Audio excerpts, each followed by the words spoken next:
I was trying to explain, like, what we were talking about in the old, I like to listen to those UAP disclosure, briefings. Oh, here it is.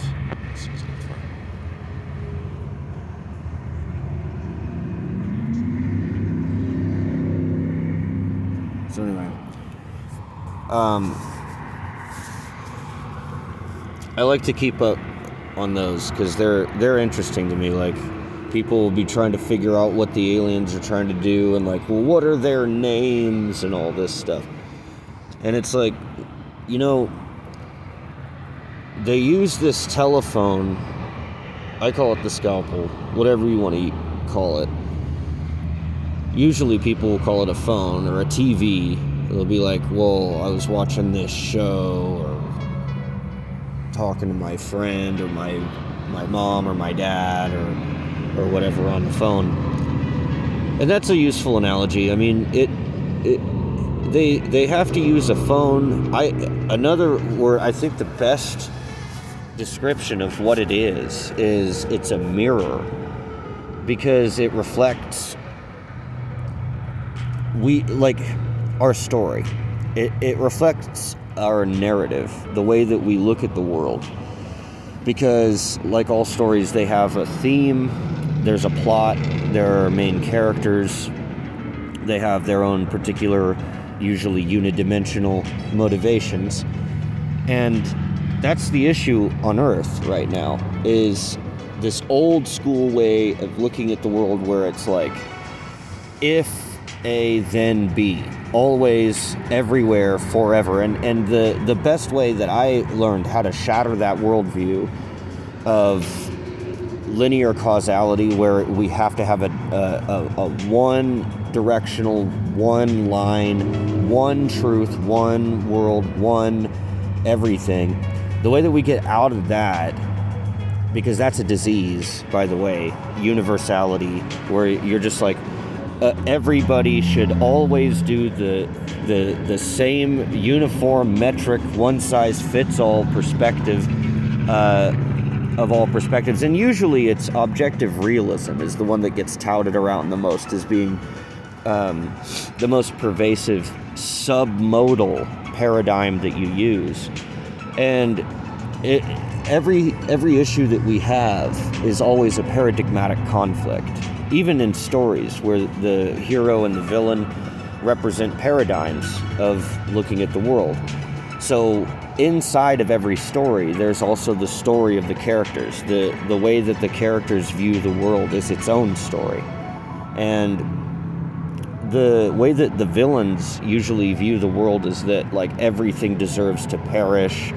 The wages of sin is death, and we are all sinners.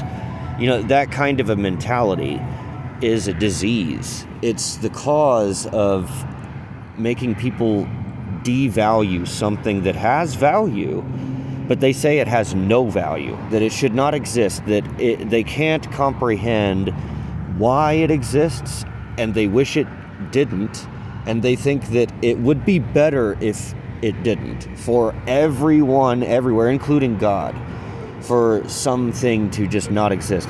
Hitler had the Jews, Stalin had the non-communist subverters, Mao, same thing. People do this where they kill people because they consider them to have no value. In the military, we used to throw around the term sand nigger to refer to Iraqi terrorists and insurgents. So they really do try to. There are humans in the government, in this world, on this planet, that do actively attempt to subvert us so that we devalue their opposition. So we end up fighting their wars. And this is all human error. And it has to deal with submodality. It has to deal with paradigmatic conflicts between two or more groups that think that their view is the only righteous view there could ever be. That's the problem on Earth, is the way that people think about things. Everybody's story as a character sucks, because it's like, oh, well, there's this certain class of beings that should just not exist and have no rights. And like, you'll look at certain groups, like there'll be people that advocate for eating meat against veganism and vegetarianism. And then you've got veganism, which I find it better than the carnivorous folks, but still problematic. And it is because the cows are not really slaves. There is one point that I'll give to the vegans, is that there's no gate for the cows to just leave. There should be an open gate, or an archway really, so that the cows, if they were mistreated or misfed or forced or something to do whatever, that they could always just leave. And then by them staying, despite their ability to leave, establishes consent. So if they would just fix that, then I think I could get on board with the vegans. But anyway, the story that we're telling as humans is that there is an absolute good, there is an absolute evil, and there's nothing in between, and everybody belongs to one of those two groups. Either they have rights because they're of God, or they don't have rights because they're of the devil.